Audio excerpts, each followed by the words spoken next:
Jamás imaginé que terminaríamos ahí. Cuando entré en la sala del tribunal esa mañana de octubre, sentí como mi estómago se encogía como si alguien lo hubiera envuelto en alambre de púas. Las luces blancas del recinto contrastaban con la frialdad de los rostros que me rodeaban, todos desconocidos excepto por él.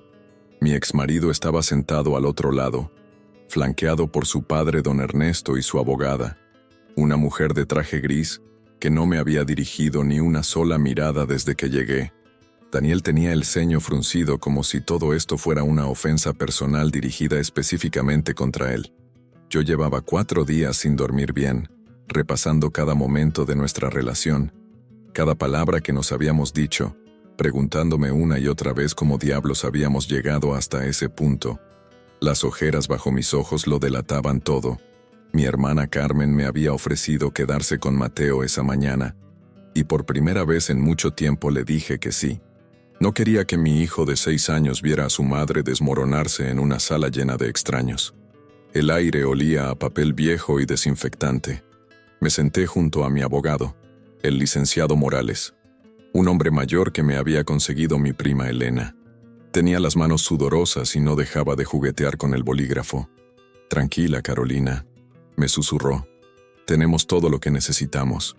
Pero yo sabía que él también estaba nervioso. Este no era un caso cualquiera de divorcio. Cuando el juez pidió silencio, el sonido del martillo resonó en la sala como un disparo. Don Ernesto se levantó inmediatamente, como si hubiera estado esperando esa señal toda su vida. Era un hombre corpulento, de esos que están acostumbrados a que todo el mundo los escuche cuando hablan. Su voz tronó en la sala sin el menor pudor. «Queremos pruebas. Esa criatura no pertenece a nuestra familia». Sentí una oleada de vergüenza y rabia mezcladas, como si me arrancaran la piel frente a todos los presentes. Las palabras «esa criatura» se me clavaron en el pecho. Hablaba de Mateo, de mi niño que pregunta por su papá cada vez que ve a otros padres jugando fútbol en el parque. Las lágrimas empezaron a quemarme los ojos, pero me las tragué. No iba a darles esa satisfacción. Entonces Daniel, el hombre con quien compartí una cama durante 5 años, con quien planifiqué un futuro, se levantó también. No me miró. Ni una sola vez me miró a los ojos. Con una frialdad que me congeló por dentro, gritó: «No hay manera de que ese niño sea mío». Su voz sonaba diferente, como si fuera otra persona completamente, como si los años que vivimos juntos hubieran sido un sueño que él había decidido olvidar. Todo en mí se quebró en ese instante. Literalmente sentí algo romperse dentro de mi pecho. Tuve que sujetarme a la mesa para no caer de la silla. Mi respiración se volvió irregular, y el licenciado Morales me puso una mano en el hombro para tranquilizarme. La jueza, una mujer de unos 50 años con lentes, nos miró a todos con expresión seria. «Orden en la sala», dijo con voz firme. Luego, ordenó un receso inmediato. El sonido del martillo volvió a resonar, pero esta vez me sonó como una campana fúnebre. Mi abogado me tomó del brazo y me llevó a una sala privada. Yo no podía hablar, apenas podía respirar. Mis manos temblaban como hojas en el viento. Me sentía como si estuviera atrapada en una pesadilla absurda, donde todo lo que conocía se había puesto de cabeza. «Respira, Carolina», me decía el licenciado. «Esto no ha terminado». En ese momento entendí que lo que estaba en juego no era solo una prueba de ADN. Era mi dignidad como mujer, la historia de mi hijo, nuestra verdad como familia. Y sabía que aún quedaban documentos por revisar, cosas que Daniel había olvidado y que yo había guardado como tesoros durante todos estos años. Mientras esperaba en esa sala pequeña que olía a café viejo, mi mente se fue inevitable hacia el pasado. Conocí a Daniel en la Universidad Autónoma, cuando ambos estudiábamos administración de empresas y teníamos sueños grandes pero los bolsillos vacíos. Él era de Guadalajara, yo de un pueblito de Jalisco que ni aparece en los mapas. Fue encantador desde el primer día que nos presentaron en la cafetería, con su sonrisa fácil y sus chistes tontos que me hacían reír hasta que me dolía el estómago. Nos enamoramos como lo hacen los jóvenes, rápido y sin pensar en las consecuencias. En menos de 2 años ya vivíamos juntos en un departamentito cerca de la universidad, compartiendo gastos y sueños. Al principio todo fue como sacado de una película romántica mexicana. Hablábamos de tener hijos, de comprar una casa en algún fraccionamiento bonito, de envejecer juntos viendo telenovelas en el sillón. Daniel trabajaba en una empresa de su tío, vendiendo seguros, y yo daba clases particulares de inglés para ayudar con los gastos. Los fines de semana, íbamos al tianguis, comprábamos verduras para la semana y él me ayudaba a cargar las bolsas. Era detallista en esas cosas pequeñas que una recuerda después. Me traía flores los viernes, no porque fuera alguna fecha especial, sino porque pasaba por el puesto de Doña Mercedes y se acordaba de mí. Pero a medida que los años pasaron, algo empezó a cambiar. Daniel se volvió distante, irritable por cosas que antes no le molestaban. Llegaba tarde del trabajo y cuando le preguntaba qué había pasado, me respondía con monosílabos. Empezó a cuestionar todo lo que yo hacía. ¿Por qué gastaba tanto en el mercado? ¿Por qué mi hermana venía tanto a visitarnos? ¿Por qué no había encontrado un trabajo de verdad en lugar de las clases particulares? Cuando le conté que estaba embarazada, estábamos desayunando chilaquiles en la cocina un domingo por la mañana. Yo había comprado la prueba de embarazo el día anterior y había pasado toda la noche despierta, pensando en cómo decírselo. Su reacción no fue para nada la que esperaba. En lugar de alegría, vi una sombra cruzar su rostro, como una nube que tapa el sol de repente. Me preguntó si estaba segura de que era suyo. Así, sin más. ¿Estás segura de que es mío, Carolina? Como si fuéramos desconocidos, como si no hubiera estado durmiendo en la misma cama conmigo todos los días durante 3 años. Me dolió más de lo que quise admitir en ese momento, pero traté de entenderlo. Le busqué excusas, el miedo, la presión del trabajo, la situación económica, cualquier cosa que no lo hiciera ver como un cobarde. Aún así, siguió ahí durante el embarazo, aunque cada vez más ausente. Iba conmigo a las citas médicas, pero se quedaba callado, viendo su teléfono mientras el doctor me explicaba cómo crecía el bebé.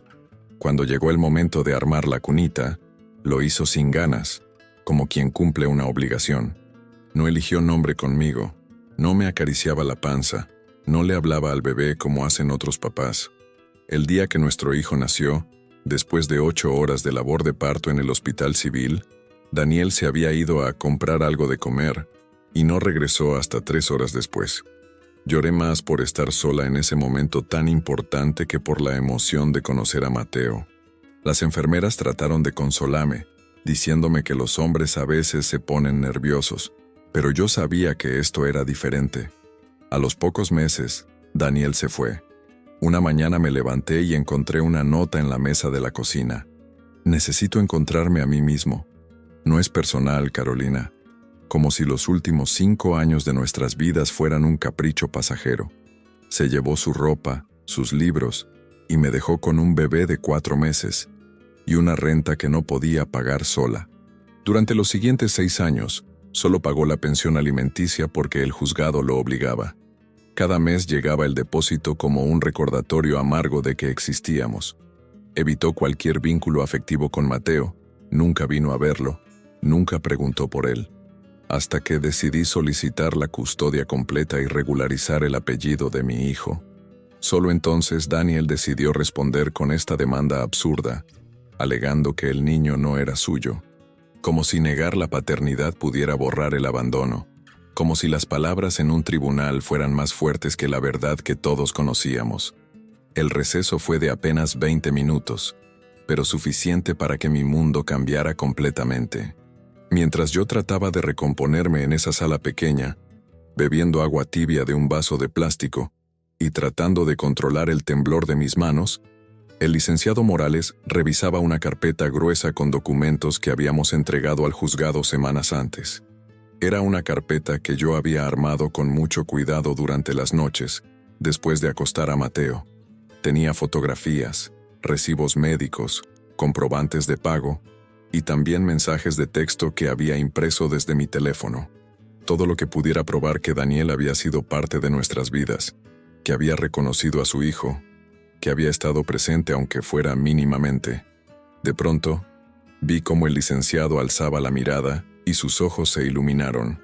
«Carolina», me dijo en voz baja, «ven a ver esto». Su tono era diferente. Tenía esa emoción contenida que uno siente cuando encuentra algo importante. Me acerqué y pude ver que tenía en las manos una hoja de papel con la impresión de un mensaje de texto. Se trataba de un WhatsApp que Daniel me había enviado a las 4 de la madrugada, pocos días después del nacimiento de Mateo. Yo recordaba perfectamente ese mensaje porque había llegado cuando estaba despierta, dándole pecho al bebé en la sala de mi departamento. En ese momento me había dado esperanza, me había hecho pensar que tal vez las cosas podrían cambiar entre nosotros. El mensaje decía exactamente: «Caro, no puedo creer que ya tengamos un hijo. Es igualito a mí cuando era bebé. Tiene mi nariz y mis manos. Perdóname por no estar ahí como debía durante el parto, pero te juro que voy a cambiar. Este niño va a tener al papá que yo nunca tuve». Las palabras estaban ahí, registradas para siempre, con fecha y hora. 15 de marzo de 2018, 4:07 AM. Ese mensaje no solo contradecía completamente su negación actual, sino que lo incriminaba directamente como alguien que, en su momento más honesto, había reconocido a Mateo como su hijo. Había usado palabras como «nuestro hijo» y había admitido el parecido físico. «Esto cambia todo», murmuró el licenciado mientras volvía a leer el mensaje. «Es una prueba documental perfecta». Él reconoció la paternidad por escrito, de manera voluntaria y específica. Yo sentí como si me hubieran quitado un peso enorme de los hombros. Durante meses había temido que fuera mi palabra contra la suya, pero aquí estaba la verdad en blanco y negro. Cuando regresamos a la sala, el ambiente se sentía diferente. La jueza ya estaba en su lugar, y Daniel seguía sentado junto a su padre y su abogada, pero algo en su postura había cambiado. Parecía más tenso, como si presintiera que algo malo estaba por pasar. Mi abogado pidió permiso para presentar una prueba documental adicional que había estado en el expediente desde el principio, pero que consideraba relevante mencionar en ese momento. La jueza asintió, y el licenciado Morales se acercó a su escritorio con el documento. «Su señoría», dijo con voz clara, «tengo aquí un mensaje de texto enviado por el demandado a mi representada el 15 de marzo de 2018, donde reconoce expresamente la paternidad del menor». Procedió a leer el mensaje completo en voz alta, palabra por palabra. El silencio en la sala fue sepulcral. Se podía escuchar hasta el zumbido del aire acondicionado. Vi cómo la abogada de Daniel se inclinaba urgentemente hacia él, murmurando algo que no pude escuchar, pero que por su lenguaje corporal parecía muy importante. Daniel tenía las manos en puños sobre la mesa, y pude ver cómo le temblaban ligeramente. Don Ernesto, que minutos antes había estado tan seguro de sí mismo exigiendo pruebas, ahora miraba fijamente sus zapatos como si fueran lo más interesante del mundo. Su rostro había perdido todo el color. Daniel no dijo nada durante varios minutos. Mantuvo la vista baja, evitando mirar hacia donde yo estaba. Era la primera vez en años que lo veía realmente vulnerable, sin esa máscara de indiferencia que se había puesto después de abandonarnos.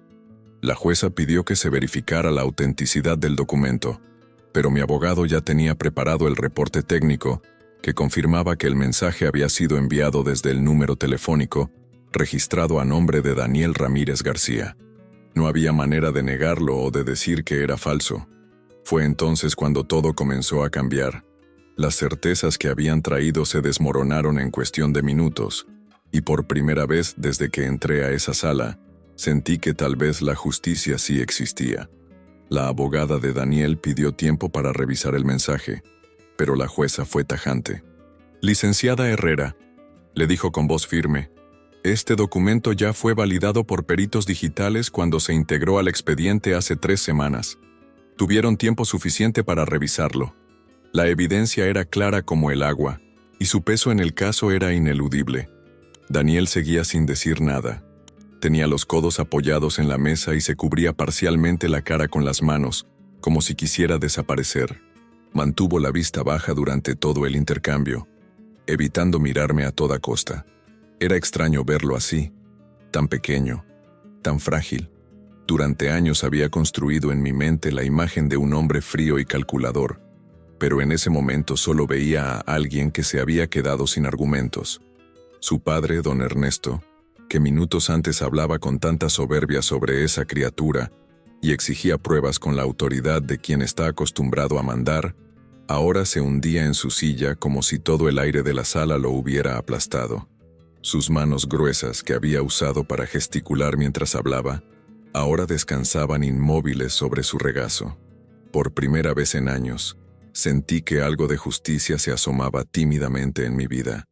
La tensión en la sala era casi palpable. Podía escuchar el sonido de los papeles cuando alguien los movía, el ruido de las sillas cuando la gente se acomodaba, incluso la respiración nerviosa de la secretaria que tomaba notas. Era como si todos estuviéramos esperando que alguien rompiera el silencio que se había vuelto incómodo. Entonces, la licenciada Herrera se levantó lentamente.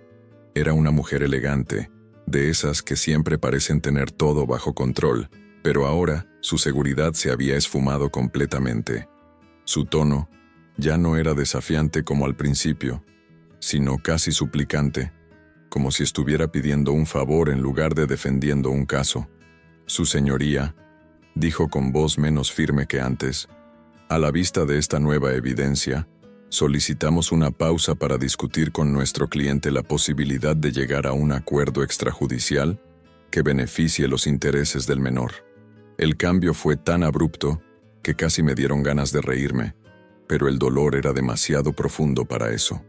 Pasaron de negar completamente la existencia de mi hijo, de llamarlo esa criatura, a rogar por un arreglo que beneficiara sus intereses. La hipocresía era tan evidente que me dolía en el estómago. Yo no podía creer lo que estaba escuchando. Después de 6 años de silencio absoluto, de rechazo, de fingir que Mateo no existía, ahora querían negociar.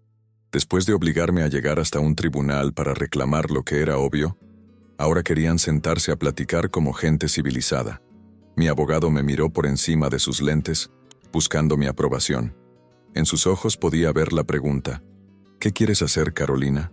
Sabía que esta era mi decisión, que él me apoyaría en lo que yo decidiera. Por un momento consideré levantarme y decirles que se fueran al diablo, que siguiéramos hasta el final para que quede claro quién había mentido desde el principio. Pero entonces pensé en Mateo. Pensé en mi niño de 6 años preguntándome por qué no tenía papá como sus compañeros de la escuela. Pensé en todas las veces que había tenido que inventar excusas para explicar por qué Daniel nunca venía a los festivales del colegio o a sus cumpleaños. Pensé en el futuro de mi hijo, en su educación, en las oportunidades que se le podrían abrir si esto se resolvía de una vez por todas. Asentí con la cabeza, no porque quisiera llegar a un acuerdo con ellos, sino porque entendía que esa era la manera más rápida de asegurarle a mi hijo lo que era suyo por derecho. No se trataba de mi orgullo herido o de mi necesidad de venganza. Se trataba de Mateo y de darle la estabilidad que merecía. La jueza programó una nueva audiencia para la semana siguiente, dándoles tiempo para preparar una propuesta formal. Cuando nos levantamos para salir, Daniel finalmente me miró. Fue solo un segundo, pero en esa mirada pude ver algo que no había visto en años. Culpa, verdadera culpa. Pero dentro de mí, la herida seguía abierta. Nada de lo que pudiera pasar en los próximos días podría devolverme los años de soledad, las noches despierta preguntándome si había hecho algo mal, ni borrar las palabras crueles que escuché en ese tribunal. Algunas cosas simplemente no se pueden reparar con un acuerdo legal. Salí de ahí sintiéndome extraña, como si hubiera ganado y perdido al mismo tiempo. Tenía la certeza de que íbamos por buen camino, pero también la tristeza profunda de saber que todo esto pudo haberse evitado si Daniel hubiera sido honesto desde el principio. El acuerdo se firmó el martes siguiente en una oficina mucho más pequeña que la sala del tribunal. Ya no había jueza, ni secretaria tomando notas, ni ese ambiente solemne que me había puesto tan nerviosa la semana anterior. Solo estábamos nosotros, nuestros abogados, y una montaña de papeles esperando ser firmados. Daniel llegaría reconociendo legalmente a Mateo como su hijo, renunciando para siempre a cualquier intento futuro de impugnar la paternidad. También aceptó una pensión alimenticia digna, no la miseria que había estado pagando durante años, sino una cantidad adecuada al sueldo que ganaba en la empresa de seguros de su tío. Además, se comprometió a cubrir los gastos médicos y educativos que pudieran surgir. Fue una victoria en papel, sí, pero no se sintió como un triunfo. No hubo champán, ni abrazos, ni esa sensación de euforia que uno espera después de ganar algo importante. Era más bien como cuando te devuelven algo que te habían robado hace mucho tiempo. Te alegras de tenerlo de vuelta, pero no puedes olvidar que nunca debió haber desaparecido. Durante la firma, Daniel evitó mirarme directamente. Firmó cada documento con una expresión vacía, como si estuviera haciendo trámites bancarios en lugar de reconociendo a su hijo. Don Ernesto no vino a esta cita. Su abogada mencionó que tenía otros compromisos, pero yo sabía la verdad. No podía enfrentar las consecuencias de sus propias palabras. Cuando terminamos con el papeleo, el licenciado Morales me acompañó hasta la calle. «Carolina», me dijo mientras caminábamos hacia el estacionamiento, «esto es un buen resultado para Mateo. Ahora tiene seguridad legal y económica». Tenía razón, por supuesto, pero había algo en su tono que me decía que él también entendía que esta victoria tenía un sabor amargo. Esa noche, después de acostar a Mateo, me senté en la sala de mi departamento con una taza de té de manzanilla y traté de procesar todo lo que había pasado. Las últimas semanas habían sido como vivir en una montaña rusa emocional. La angustia de la demanda, la humillación en el tribunal, la sorpresa del mensaje de texto, y finalmente esta resolución que se sentía más como un final abrupto que como una verdadera conclusión. Reflexioné sobre todo lo que habíamos vivido Mateo y yo durante estos años. Me di cuenta de que esa audiencia no había sido solo sobre pruebas y documentos legales. Había sido sobre quién decide qué vale una vida, qué significa ser familia de verdad, qué peso tienen las palabras cuando se dicen en los momentos difíciles. Daniel había elegido negarlo todo, construir una mentira y defenderla hasta que la verdad lo alcanzó. Había elegido el camino fácil del abandono, convenciéndose de que si no reconocía a su hijo, de alguna manera podría borrarlo de su existencia. Pero la verdad tiene esa manía de encontrar su camino, sin importar cuánto tiempo pase o cuántas mentiras se construyan encima. Yo, en cambio, había elegido resistir. Había elegido hablar cuando era más fácil callar, presentarme en esa sala con cada documento, con cada lágrima, con cada recuerdo doloroso. Había elegido luchar por la verdad, aún sabiendo que me costarían noches de insomnio y días de ansiedad. La ironía de todo esto era que Daniel había terminado aceptando algo que siempre había sido evidente. Mateo siempre había sido su hijo, desde el momento en que nació. Los papeles legales no cambiaban esa realidad biológica, solo la hacían oficial. Pero para un niño de 6 años, esos papeles significaban tener un apellido completo en la escuela. Significaban respuestas claras cuando sus compañeros preguntaran por su papá. No guardaba odio hacia Daniel, aunque quisiera poder hacerlo porque sería más simple. Lo que sentía era una mezcla extraña de tristeza y alivio. Tristeza por todo lo que pudo haber sido y nunca fue. Las tardes en el parque, los desayunos de domingo, las noches leyendo cuentos juntos. Alivio porque finalmente la verdad tenía un peso mayor que cualquier mentira o negación. Ahora mi hijo tenía su nombre completo reconocido legalmente y un lugar oficial en el mundo.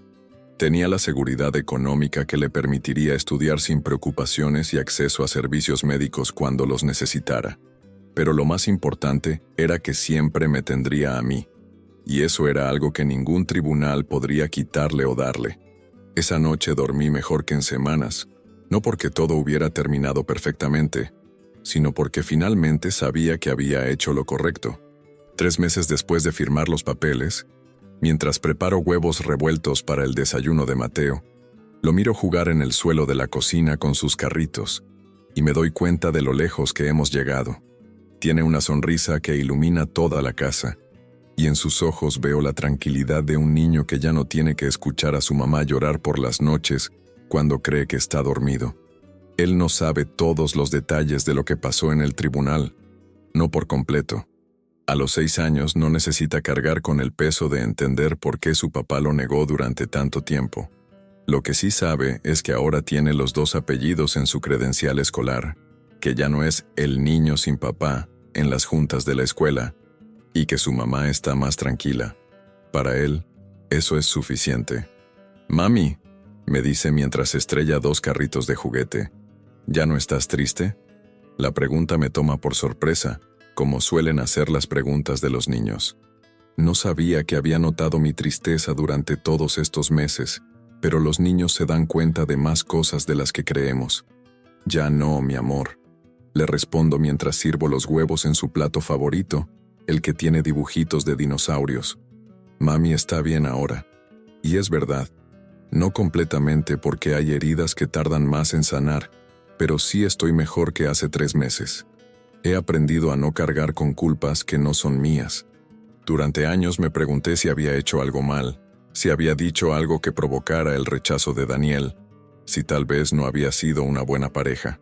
Pero ahora entiendo que las decisiones de él no tenían que ver conmigo, sino con sus propios miedos y limitaciones. La maternidad me ha hecho más fuerte de maneras que no esperaba. Me ha enseñado que puedo enfrentar cosas que antes me parecían imposibles. Tribunales, abogados, miradas de desaprobación, noches sin dormir. También me ha hecho más consciente de mis límites y de mi valor como mujer y como madre. El conflicto con Daniel dejó cicatrices que aún están sanando, pero también me dejó enseñanzas importantes. Ya no temo estar sola, porque aprendí que estar sola no significa estar abandonada. Tengo a mi hermana Carmen, que viene a visitarnos los domingos y le enseña a Mateo a hacer quesadillas. Tengo a mi prima Elena, que me ayuda con el niño cuando tengo que trabajar tarde. Tengo una red de apoyo que construí yo misma, ladrillo por ladrillo. Ya no temo enfrentar burócratas o autoridades. Antes de todo esto, me intimidaba hasta ir a hacer trámites al banco. Ahora sé que puedo plantarme frente a un juez y defender lo que es mío. Esa confianza se nota en otras áreas de mi vida. En el trabajo me ascendieron a coordinadora de área, y por primera vez en años tengo un sueldo que me alcanza para darnos algunos gustos. Los fines de semana llevamos a Mateo al Parque Agua Azul, compramos elotes en el puesto de la esquina, y vamos al tianguis como una familia normal. Él ya no pregunta por qué otros niños tienen papá, y él no. Ahora entiende que hay familias de muchos tipos, y que nosotros somos una familia pequeña pero completa. Hace unas semanas me encontré con Daniel en el supermercado. Fue incómodo, por supuesto, pero ya no sentí esa punzada de dolor en el pecho que me daba antes cuando lo veía. Me saludó con la cabeza. Yo hice lo mismo, y cada quien siguió con su vida. Mateo no lo reconoció, y yo no dije nada. A veces la indiferencia es más liberadora que el perdón. En el fondo, esta historia no es solo sobre una audiencia en un tribunal, ni sobre un padre que abandonó a su hijo. Es sobre una mujer que se negó a ser quebrada por las circunstancias, que eligió la verdad por encima del silencio, y que aprendió que el amor de una madre puede ser suficiente para construir una vida digna. Es sobre descubrir que la familia no siempre es la que nace contigo, sino la que construyes con las personas que eligen quedarse. Es sobre entender que los finales felices a veces no se parecen a los de las películas, pero pueden ser igual de valiosos. Cada mañana, cuando veo a Mateo despertarse con ganas de jugar y de aprender cosas nuevas, sé que hice lo correcto.